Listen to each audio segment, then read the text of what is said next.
പരിശുദ്ധ ദൈവമാതാവിന്റെ വണക്കമാസം 17-ാം ദിവസം ദിവ്യശിശുവിന്റെ ജനനശേഷം 8-ാം ദിവസം ഈശോ എന്ന തിരുനാമം നൽകപ്പെട്ടു. നമുക്ക് നിർവൃതിദായകമായ തിരുനാമം പരിശുദ്ധ കന്യക എത്ര പ്രാവശ്യം സ്നേഹതീഷ്ണതയോടുകൂടി വിളിച്ചിട്ടുണ്ടാവുമെന്ന് ചിന്തിച്ചു നോക്കൂ.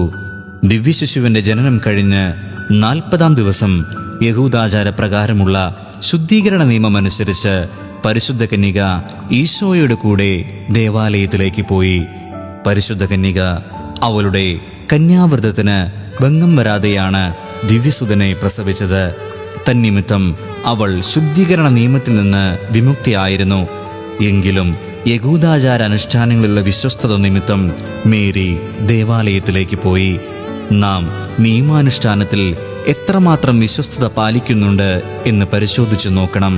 പരിശുദ്ധ കന്യക ശുദ്ധീകരണ നിയമത്തിന് വിധേയയായത് അവിടുത്തെ അഗാധമായ എളിമയെയും എടുത്തു കാണിക്കുന്നുണ്ട്. അനന്തരം ഈശോയെ ദേവാലയത്തിൽ കാഴ്ച സമർപ്പിക്കുന്നു. മിശിഹായുടെ ആഗമനം പ്രതീക്ഷിച്ചുകൊണ്ട് ജീവിച്ചിരുന്ന ശെമയോൻ എന്ന പാവനചരിതനായ വൃദ്ധൻ അക്കാലത്ത് അവിടെ ജീവിച്ചിരുന്നു. മിശിഹായെ ദർശിക്കുന്നതുവരെ മരിക്കുകയില്ലെന്ന് പരിശുദ്ധാത്മാവ് അദ്ദേഹത്തോട് നേരത്തെ അരുളി ചെയ്തിരുന്നു.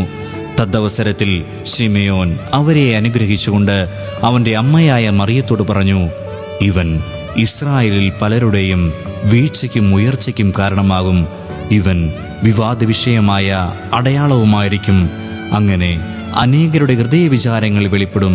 നിന്റെ ഹൃദയത്തിലൂടെ ഒരു വാൾ തുളച്ചു കയറുകയും ചെയ്യും. പരിശുദ്ധ കന്യക അവളുടെ ദിവ്യസുതന്റെ പീഡാനുഭവങ്ങളോട് എത്രമാത്രം ബന്ധപ്പെട്ടിരിക്കുന്നു എന്നുള്ള വസ്തുത വ്യക്തമാക്കുന്നവയാണ് ശെമയോന്റെ ഈ വാക്കുകൾ.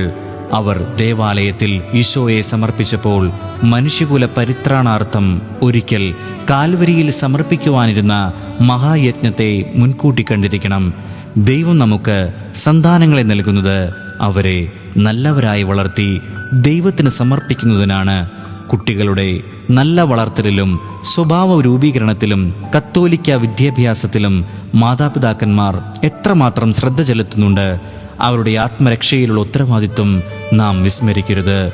ജപം മോശയുടെ നിയമങ്ങൾക്ക് വിധേയമായി ഞങ്ങൾക്ക് നിയമാനുഷ്ഠാനത്തിന് മാതൃക നൽകിയ പരിശുദ്ധ കന്യകയെ ദൈവിക നിയമങ്ങളും സഭയുടെ നിയമങ്ങളും അന്യോന്യം പാലിക്കുവാൻ വേണ്ട അനുഗ്രഹം ഞങ്ങൾക്ക് നൽകണമേ.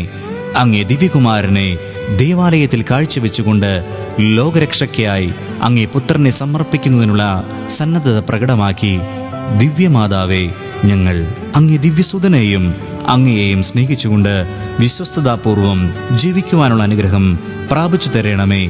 ഞങ്ങൾ മഹാമനസ്കതയും സ്നേഹമുള്ളവരുമായി തീരുന്നതിന് അങ്ങേ മാതൃക പ്രചോദനമരുളട്ടെ. സുഹൃത ജപം. മറിയമേ സുസ്തി, നാഥേ സുസ്തി, സമുദ്രതാരമേ സുസ്തി. മറിയമേ സുസ്തി, നാഥേ സുസ്തി, സമുദ്രതാരമേ സുസ്തി.